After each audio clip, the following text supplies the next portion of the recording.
Saya di sini mau ngomongin Pak Luhut Binsar Panjaitan.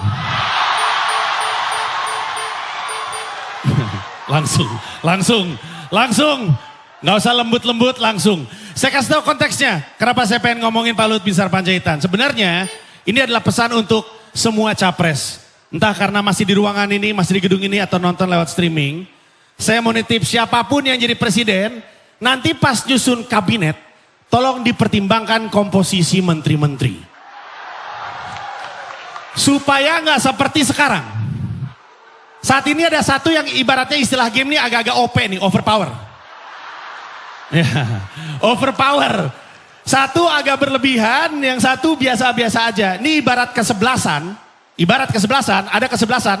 Satu Lionel Messi, sisanya Atep. Nah, Atep 1, Atep 2, Atep semuanya. Bagus, Atep bagus, tapi Lionel Messi kejauhan. Keresahan ini kita semua ngerti kenapa, karena setiap kali ada penunjukan, pasti Pak Luhut lagi. Pak Luhut ngurus PPKM Jawa Bali, ngurus sumber daya air, ngurus minyak, ngurus 15 danau. Kemarin ditunjuk Pak Jokowi untuk ngurus polusi Jabodetabek. Perhatiin baik-baik, beliau ngurus penyakit, minyak, air, udara. Hah? Ampe beliau ngurusin geledek, Dewa Zeus nangis. Nggak ada kerjaan, makanya sekarang Zeus ngurus judi.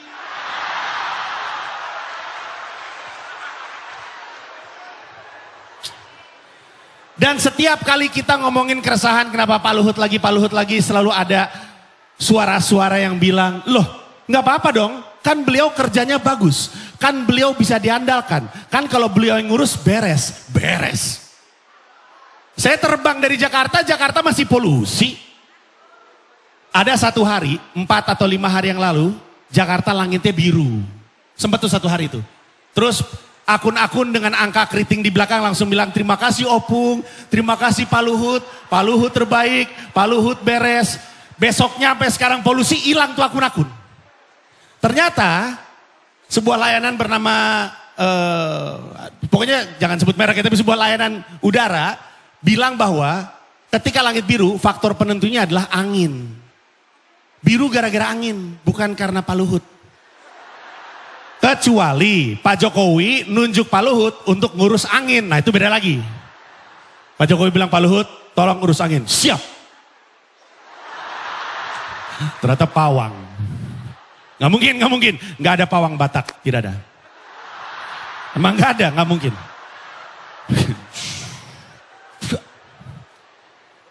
Terus ada yang bilang gini, ya gak apa-apa dong, kan emang tupoksinya.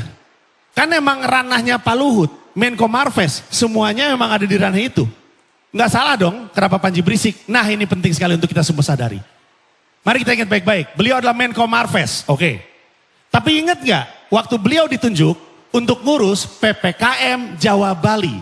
Menko Marves disuruh ngurusin PPKM Jawa Bali. Itu berarti kita sekarang tahu bahwa pemerintah ngelihat COVID dari perspektif bisnis dan investasi, bukan dari kesehatan. Yang disuruh Menko Marves, berarti yang dikhawatirkan adalah ekonomi, bukan nyawa. Uang memang penting, tapi kan kita perlu hidup ya. Saya kena COVID 3 kali loh. Kena 4 kali mati saya. Yang stand up siapa? Ntar yang di sini Aldi Taher. Wow, kan capek.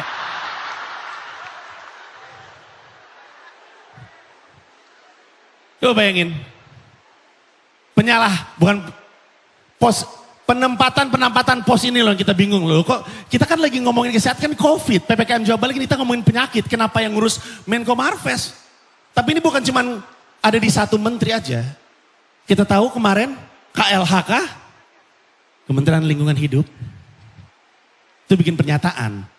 Ketika polusi Jabodetabek lagi rame-ramenya, katanya sudah waktunya kita beralih pakai mobil listrik. Hubungannya apa? Kementerian Lingkungan Hidup nyuruh kita beli mobil listrik. Hubungannya apa mobil listrik sama solusi masalah? Untuk yang gak tahu, ini ibaratnya Jakarta. Semua riset tahu bahwa di sebelah sana ada PLTU batubara, ada pabrik dan segala macamnya. Itu polusinya masuk ke Jakarta. Dari situ, dari PLTU Batu Baru, bukan dari Jakarta. Untuk yang nggak ngerti, gini konteksnya. Misalnya kita lagi rapat. Ada meja panjang, sebelah sana ada yang kentut. Kentutnya nyampe tengah. Kita bilang, bos, bawa kentut. Bosnya bilang, makanya beli mobil listrik. Hubungannya apa? Gak ada hubungannya. Selesai ini tuh yang kentut. Aneh kan? Aneh, bukan cuma 1-2 menteri.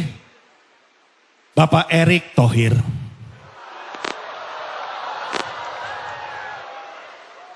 Pak Erick Thohir ini lucu ya. Jadi ketua PSSI, seakan-akan kerjaannya di BUMN itu udah selesai, udah beres.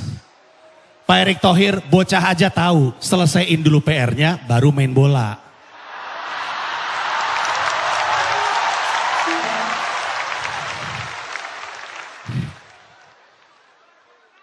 Apa sih emang masalah BUMN lah? Kemarin tuh ada bapak-bapak nangis rumahnya mau disita karena BUMN ngutang sama dia nggak bayar-bayar. Ya kan? Bagaimana dengan kekhawatiran rakyat Indonesia ada banyak komisaris-komisaris titipan di BUMN? Kita semua tahu yang waktu itu sempat ramai dibahas adalah ketika Abdi Sleng jadi komisaris Telkom. Abdi Sleng. Komisaris Telkom. Kalau kita baca berita, sekarang disebutnya udah bukan Abdi Sleng. Di berita-berita disebutnya Abdi Telkom, gokil. Abdi Telkom, Abdi Telkom. Sekarang kalau ketemu Abdi Sleng, nggak nengok dia. Abdi Sleng, Abdi Sleng. Panggil Abdi Telkom, Abdi Telkom, saya itu, gitu. Itu saya. Kita bingung kan? Saya banyak dibantu sama Abdi, Abdi banyak saya bantu. Kita tahu kemampuan masing-masing. Saya aja bingung kenapa jadi komisaris Telkom. Saya baca berita, katanya karena beliau peduli dunia digital. Ya kita juga semua peduli kan? Semua peduli. Saya punya teman namanya Bonar Manalu, kerjanya main Mobile Legend. Peduli dia. Peduli dengan digital. Soalnya rakyat Indonesia mesti nitipin kekhawatiran sama capres-capres ini. Takut ada jabatan-jabatan yang dikasih karena ungkapan terima kasih. Masa jadi menteri karena balas budi? Karena balas budi. Balas budi. Kominfo kita. Kalau Panji yang disuruh stand up ini isinya, udah terima aja. Terima. Kominfo kita ini kok dikhawatirkan banyak orang karena beliau adalah ketua relawan kan. Ketua relawan Jokowi. Ketua relawan jadi menteri. Semua orang kan bertanya-tanya kan kualifikasinya. Kan namanya relawan, kan rela. Kan rela. Nggak jadi menteri juga rela. Relawan nih, untuk bayangan. Ini acara Mata Najwa, pasti ada relawannya. Banyak. Salah satunya relawan yang ngurus saya namanya Ipal, LO. Relawan tuh dia tuh. Dia relawan untuk acara ini. Tapi sebagus-bagusnya Ipal kerja di Mata Najwa, tahun depan kan nggak jadi Mata Ipal dong. Gimana sih? Kan relawan. Tapi kita semua nih kayak gini, karena sebenarnya kita pikir-pikir, aduh, di jabatan banyak banget yang diberikan kepada satu orang. Di satu sisi, kita bisa berpikir, oh mungkin Pak Luhut memang orang kepercayaan Pak Jokowi. Tapi itu juga berarti ada banyak orang yang gak dipercaya Pak Jokowi. Masuk akal? Nggak lebih kekasihan aja sama menteri-menteri lain gitu loh.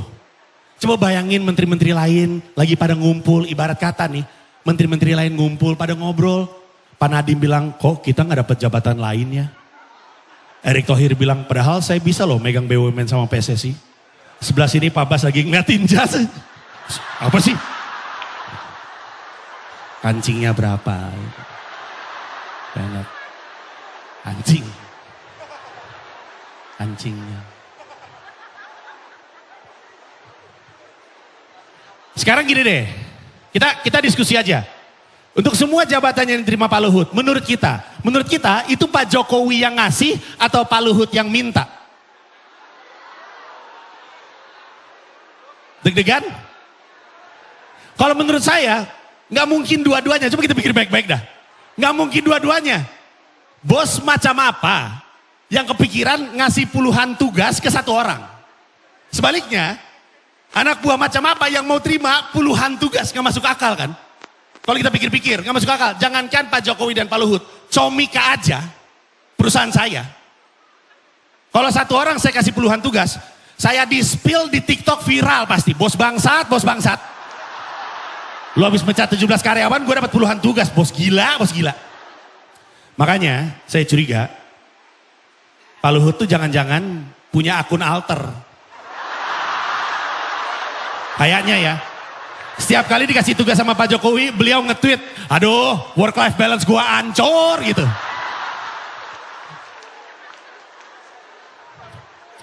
Sebenarnya kita nggak usah khawatir, kita nggak usah pusing. Seandainya kita berdamai aja, emang kita tuh negara parlementer.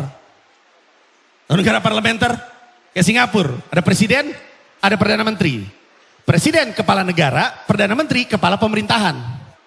Kepala pemerintahan adalah yang jalanin pemerintahan, kepala negara datang ke acara-acara seremonial. Tidakkah sekarang seperti itu?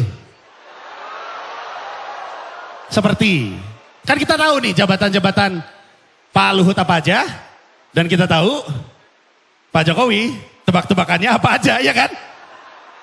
Setiap, kan dari zaman dulu sampai sekarang datang ke acara, ketemu rakyat tebak-tebakan. Dari ikan tongkol, sampai yang terakhir ada yang tahu nggak tuh? Viral tuh, Pak Jokowi sempat bikin tebak-tebakan, pindah dari kota ke kota, nggak ada yang jawab. Tebak-tebakannya adalah, jauh di mata, dekat di hati. Apa yo gitu. Nonton nggak? Semuanya nggak ada yang bisa jawab. Tahu nggak jawaban Pak Jokowi apa? Empedu. Loh kok benar? Kok lurus? Kok nggak belok? Kan tebak-tebakan. Itu mah bukan tebak-tebakan, itu soal biologi. Gimana sih Pak?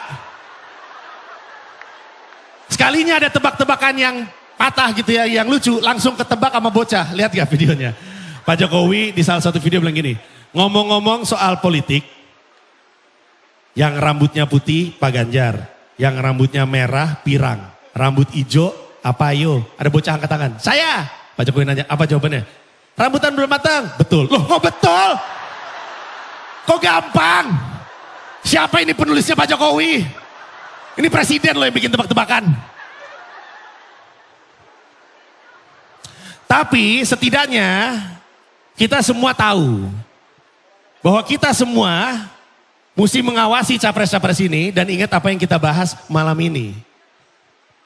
Jangan sampai penentuan menteri itu ngebela-belain kebutuhan orang lain bukan kebutuhan kita. Karena setidaknya hari ini kita tahu kenapa nama kabinetnya Pak Jokowi, Kabinet Indonesia Maju 2. Karena yang maju dari dulu, ya cuma 2. Kalau nggak Pak Jokowi, Pak Luhut, udah itu aja. Terima kasih banyak semuanya, selamat malam.